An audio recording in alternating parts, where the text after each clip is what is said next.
түрлі мына жерде суретпен де байланысты болады, тапсырмалар, әртүрлі мәтін сұрақтары болады. Міне осындай бағытта беріледі бірінші деңгейдің тапсырмалары. Әр қарай енді мына тапсырмаға назар аударатын болсақ, бұл жерде мәтін мен суретке байланысты, суреттегі мына қай абзацтан берілген, мәтінге тақырып қой сияқты бұл бірінші деңгейге байланысты тапсырмалар беріліп отыр. Енді жалпы әрі қарай екінші деңгейге тоқталатын болсақ, бұның ішіндегі әртүрлі тапсырмаларды интерпретациялауда бұл оқушылардың өзінің ойын әрі қарай жеткізуге, қамтуға бағытталады. Енді әрі қарай біздегі келесі, бұл осы екінші деңгей. Мұнда менде қатар сөйлеп тұр екен. Сәл кетейін.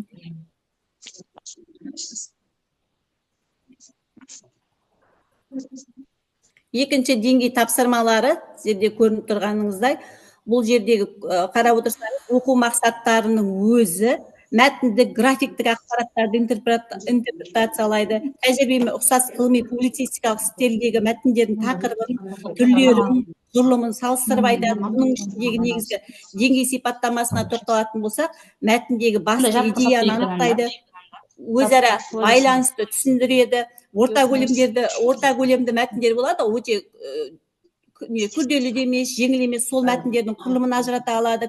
Яғни құрылымды кіріспе, негізі қорытынды бөлімдерін, белгілі бір ерекшеліктерін, қарама-қайшылықтарын анықтап салыстыра алады және сипатталған шындыққа қатысты жеке көзқарастарды анықтайды. Бұл жердегі мәтін түрлері шағын көлемді, түрлі стильдегі және интерпретациялауға, интеграция жасауға, салыстыруға, болжам жасауға, өзіндік көзқарасын білдіруге арналған тапсырмалар болады. Мына жердегі тапсырмаға қарап отырсаңыздар, келесі тапсырмаларда да бұл жерде қазақта жасы кіші адам бірінші ол жас үлкендісінің жағдайын сұрап, амандасқан кейбір жағдайда ғана қарт адам өзі барып қал жағдайын сұрайды дейді. Осы жерде жалғасты және идея ашатын сөзді тап белгілеп отыр екен. Бұл екінші деңгейге жаңа интерпретациялауға, салыстыруға, бағалауға арналған тапсырма. Енді мына жердегі келесі тапсырмада бұл екінші деңгейге сай бағытталған. Жаңағыда қарап отырсаңыз, ол жағдаят берілген, бауыржан достарын, туыстарын жылдағы дәстүр бойынша туған күніне шақырды дейді, және осы жердегі шоколад беруін, тайм өткізуін, парти өткізуін ұйымдастырды, және анасы да шоколадтың зияны туралы айтып, дәрігерлердің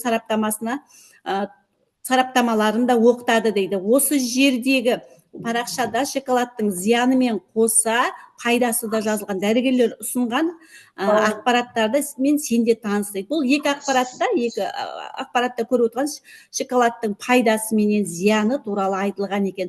Осы кестеге сәйкес енді астында тапсырмалары беріліп отыр. Жалпы шоколад парти ұйымдастырушылардан бас тартпайды, себебі ұйымдастыруды. Себебі неліктен әрі қарай өзі осы мәтін бойынша негізіне жұмыстанады. Шоколад парти ұйымдастыруға бас тартады, себебі неге бас тартады ұйымдастыруды. Міне осы орайда оқушылар өзіндік пікірін білдіреді. Шоколадтың зияны мен пайдасы туралы ақпаратты қорытып, осы берілген ақпарат көздерін көріп отырсыздар, соны қорытып болады. Осы мына екінші деңгейге байланысты тапсырмалар. Келесі мына тапсырманы көретін болсақ, бұл да екінші деңгейге орай берілген тапсырма. Бұл жерде қарап отырсаңыз, таңертеңгі жылы суды ішудің 5 себебі және соның судың пайдалы қасиеттері осы ақпараттық негізде ақпарат көздерінен беріліп отыр да, кесте арқылы. Осы негізде әрі қарай оқушылар бұл судың бірінші мәтін бойынша не айтылды, судың мына химиялық формуласы, тәуліктік нормасы, екінші мәтінде не айтылды. Екі мәтінге де ортақ белгілер қандай, судың осы белгілеуінде қандай ерекшеліктерді айтып отыр ортақ. Осы бағытта екінші деңгей бойынша жұмыстанады. Енді әрі қарай біздегі үшінші деңгейге тоқталатын болсақ, жаңа айттық қой, біріншісінде жалпы осы мына деңгейлік тапсырмалардың өз оқу сауаттылығында жеңілден күрделіге қарай оқу құзыреттіліктерін бағалауға бағытталған деп. Бұл графиктік мәтіндер, түрлі стильдегі мәтіндер болып келеді. Үшінші мәтінге тоқталайын. Түрлі стильдегі мәтіндер, оның негізгі оқу мақсаттарына тоқталатын болса, тұтас және аралас мәтіндер, оның ішінде кесте болсын, диаграмма болсын, сызба, суретті ақпараттарды пайдаланып салыстырады. Оларда стильдегі мәтіндер, түрлі стильдегі мәтіндердің тақырыбын, қызметін құрылымын, тілдік ерекшеліктерін де салыстырып талдап жазады. Әрі қарай тоқталатын болсақ, бұлардың интерпретациялауға, салыстыруға арналған тапсырмалар екен. Бұлардың негізі деңгейлік сипаттамаларына тоқталатын болсақ, ақпараттың кейбір бөліктеріндегі байланысты және талдау. Оның ішіне барлығында емес, қандай ой айтылып тұр, осыған сәйкес келетін тұжырымды тап деген сияқты өзара байланыстыру арқылы, мына мәтіннің құрылымының ішінде бөліктерін байланыстыру арқылы негізгі идеяны анықтау, қарама-қайшы ақпараттарды бір-біріне, мына қарама-қайшы ақпараттарды ой елегінен өткізу, күнделікті білім деңгейінде мәтіннен түсінгендерін жалпы көрсету. Бұл 3-ші деңгей тапсырмасы бойынша. Жалпы мына екі мәтіндерді алып, оларды мысалға мәтін қай стильде жазылған, стильдік ерекшеліктерін талда деп, осындай тапсырмаларды беруімізге болады. Мына келесі мәтінге де қарап отырсақ,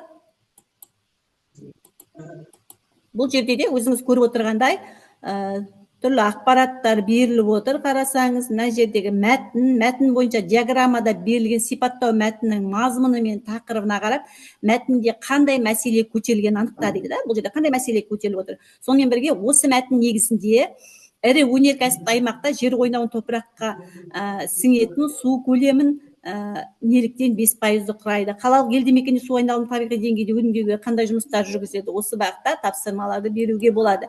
Мәтін негізін мына өзекті етіп, көз етіп ала отырып.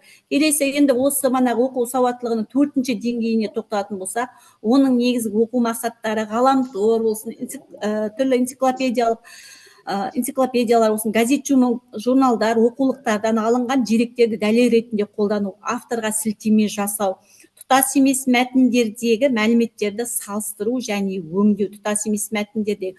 Бұның ішіндегі енді мәтіндер қалай болады, қандай деңгейде келеді? Мәселенің ол мәтіндер артықшылығы мен кемшілігі берілген мәтіндер бір-біріне толықтырып отыратын, біреуінде артықшылығы, біреуінде кемшілігі берілетін болса, графиктік мәтіндер оқушыны өмір сүру жағдайына қатысты мәтіндер болады. Тапсырманың түрлері ақпаратты анықтау, бұл негізінен соның ішіндегі тапсырманы анықтау, баға беру, мәселенің артықшылығы мен кемшілігін салыстыруға арналған тапсырмалар болады осы 4-ші деңгейде.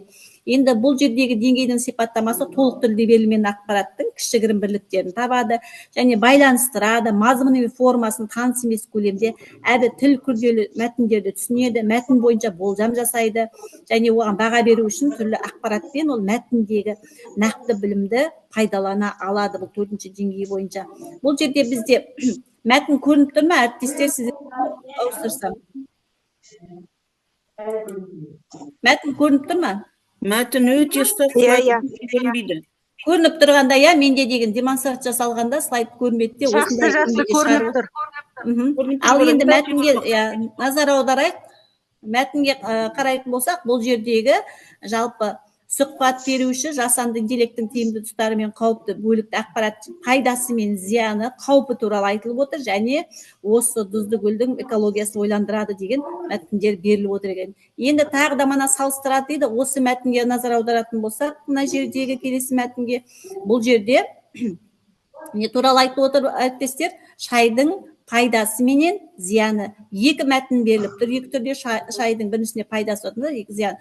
Осы жерде негізінде әрі қарай мәтіндегі тірек сөздерді қандай мақсатта қолданып отыр және шай туралы бірінші бағанда қандай мәліметтер бойынша тұжырым жасалған, осы екі мәтінді негізге ала отырып және шай туралы екінші бағында берілген мәліметтер бойынша тұжырым жасады. Тек қана екінші мәлімет бойынша екеуі салыстыра отырып өзіндік тұжырымын жасайды және шай пайдалы ма әлде зиян ба? Екі мәтінді де оқи отырып, оқушы өзіндік тұжырымын жасады. Қай тұжырыммен келесісің? Бір-біріне қарама-қайшы екі тілдің екі пікірдің бірін қолдап, өз ұстанымын дәлелдеп, тұжырым етіп жазатын болады. Енді әрі қарай келесі 5-ші, 6-ші деңгейге тоқталатын болсақ,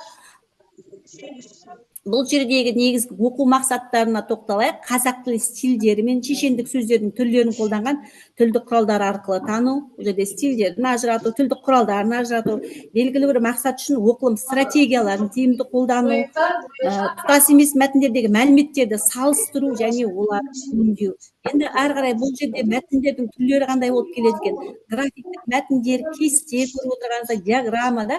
Жалпы мына бірінші деңгейден осы 5-6 деңгейге шейін барлық тұтас мәтінде, тұтас емес мәтінде қолданылатынын көріп отырсыздар.